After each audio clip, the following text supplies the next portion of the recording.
স্বাগতম জনাইছোঁ মোৰ ইউটিউব চেনেললৈ। আজি আমি জানিব পাৰিম বিশ্বৰ প্ৰথম টেলিভিছন আৱিষ্কাৰ কৰা ব্যক্তিজনৰ বিষয়ে। লগতে আমি জানিব পাৰিম বৰ্তমান সময়লৈকে ইলেকশ্যন কমিশ্যন অফ ইণ্ডিয়াৰ কেইটা ৰাজনৈতিক দল ৰেজিষ্টাৰ হৈ আছে। বিশ্বৰ সকলোতকৈ দামী চাইকেলখনৰ দাম কিমান বৰ্তমান সময়ত। ভিডিঅ'টোৰ জৰিয়তে 5টা গুৰুত্বপূৰ্ণ কথা শিকিবলৈ পাব, সেয়ে ভিডিঅ'টো শেষলৈকে চাই থাকিব। লগতে আপুনি চেনেলটো ছাবস্ক্ৰাইব কৰি বেল আইকনটো প্ৰেছ কৰি দিবলৈ নাপাহৰিব। বৰ্তমান সময়ত বাহনসমূহৰ ভিতৰত চাইকেল এক অন্যতম আহিলা। আপোনালোকে চাইকেল ব্যৱহাৰ কৰে বিভিন্ন কামত, কিছুমানে ব্যৱহাৰ কৰে স্বাস্থ্যৰ বাবে, কিছুমানে ব্যৱহাৰ কৰে স্কুল কলেজ যাবৰ বাবে। আমি সকলোৱে সৰু কালৰ পৰাই চাইকেলৰ লগত জড়িত হৈ আছোঁ। বহুত মানুহে চাইকেলৰ পৰা কিমানবাৰ পৰিছে হিচাপে নাই। আপোনালোকে চাইকেলৰ পৰা কিমানবাৰ পৰিছে এবাৰ কমেণ্ট বক্সত জনাই দিবচোন। আপোনালোকে চাইকেল কিমান দামী দেখা পাইছে বৰ্তমান সময়লৈকে। মই এখন এনেকুৱা চাইকেলৰ নাম ক'ম, যিখন চাইকেল আপোনালোকৰ দাম শুনিলেই এটা আচৰিত যেন লাগিব। সেই চাইকেলখনৰ দামত আপুনি 4-5খন লাক্সাৰী কাৰ কিনিবলৈ পাব। আপোনালোকে ফটোখনত দেখিবলৈ পোৱা চাইকেলখনে হৈছে বিশ্বৰ ভিতৰত আটাইতকৈ দামী চাইকেল। এই চাইকেলখনৰ মুঠ ওজন হৈছে 1112 গ্ৰাম আৰু ইয়াৰ ডিছ থকা এটাও ভেৰিয়েণ্ট আছে, সেইটোৰ মুঠ ওজন হৈছে 1131 গ্ৰাম। এই চাইকেলখন ইণ্ডিয়ান কাৰেঞ্চিত কিনিবলৈ হ'লে 3,64,00,000 টকা লাগিব। চাইকেলখনৰ নাম হৈছে বাটাৰফ্লাই ট্ৰেক মডাৰ্ণ। এই চাইকেলখন আপোনাৰ গোটেইটো বডি বাটাৰফ্লাই পখিলাৰে সজোৱা আছে। আপুনি দেখিলে এই চাইকেলখন চলাব মন যাব। আমি এইবাৰ টিভি আৱিষ্কাৰ কৰা ব্যক্তিজনৰ বিষয়ে আলোচনা কৰোঁ। ই আৱিষ্কাৰ হোৱা মোটামুটি 93 বছৰ হ'ল। এই 9টা দশকত আমাৰ মনোৰঞ্জন তথা দেশ বিদেশত হৈ থকা ঘটনাবোৰ জানিবৰ বাবে গুৰুত্বপূৰ্ণ আহিলা হৈ পৰিছে।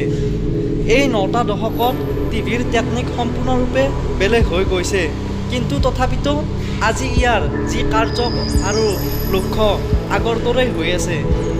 টিভি আৱিষ্কাৰ কৰা সফল বৈজ্ঞানিকজনৰ নাম কি? আমি ইয়াৰ বিষয়ে আলোচনা কৰিবলৈ হ'লে যে তেখেত এজন মহান বৈজ্ঞানিক আছিল। তেওঁৰ নাম আছিল জন লগি বাৰ্ড। এইজন প্ৰথমজন বৈজ্ঞানিক আছিল যিয়ে 26 জানুৱাৰী 1926 চনত ব্ৰিটেইনত লণ্ডন চহৰত ৰয়েল ইনষ্টিটিউটত পশ্চিমে টিভিৰ সফল প্ৰচাৰণ কৰিছিল। জন লৰ্ড বাৰ্ড জন্ম হৈছিল 13 আগষ্ট 1888 চনত আৰু তেওঁৰ মৃত্যু হৈছিল 14 জুন 1946 চনত। মহান বৈজ্ঞানিকজনক শ্ৰদ্ধাৰে সোঁৱৰিছোঁ। ভাৰতবৰ্ষ এখন গণতান্ত্ৰিক ৰাষ্ট্ৰ। এই গণতান্ত্ৰিক ৰাষ্ট্ৰখনত ৰাজ্যই হওক নহ'লে দেশেই হওক, সকলোতে ৰাইজৰ দ্বাৰা ৰাইজৰ বাবে ৰাইজৰ চৰকাৰ নিৰ্মাণ কৰা হয়। আমি জনা উচিত যে বৰ্তমান সময়ত ইলেকশ্যন কমিশ্যন অফ ইণ্ডিয়াত বৰ্তমান কেইটা ৰাজনৈতিক দল ৰেজিষ্টাৰ হৈ আছে। কমিশ্যন অফ ইণ্ডিয়াই ভাৰতবৰ্ষত 5 বছৰৰ মূৰে মূৰে ইলেকশ্যন পাতে, সেই নেকি ষ্টেটেই হওক বা ৰাজ্যই হওক। ভাৰতবৰ্ষৰ ইলেকশ্যন কমিশ্যন অফ ইণ্ডিয়াই এটা মঞ্জুৰি দিয়াৰ পিছতহে ইলেকশ্যন পাতিব পাৰে। ভাৰতবৰ্ষত টোটেল ৰাজনৈতিক দল আছে 2598টা। ইয়াৰে ষ্টেটৰ যিকেইটা আছে সেইকেইটা হ'ল 52টা আছে ষ্টেটৰ ৰাজনৈতিক দল।